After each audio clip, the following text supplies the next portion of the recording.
हजरत शकीक बल्खी रहमतुल्लाह अलैह एक बहुत बड़े अल्लाह के वली गुजरे हैं। उनसे उनके हम उमर आदमी ने पूछा कि शकीक आजकल क्या ग़िज़ा है तुम्हारी?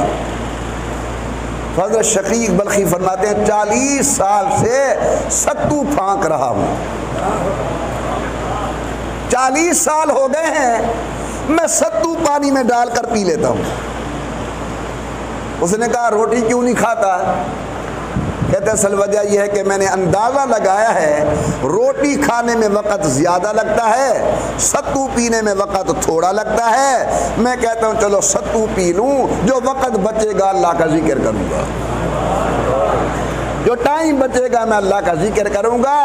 उन लोगों ने वक़्त की कदर की और जे सुरैया तक पहुँचे। हम लोग वक़्त की बेकदरी करते हैं।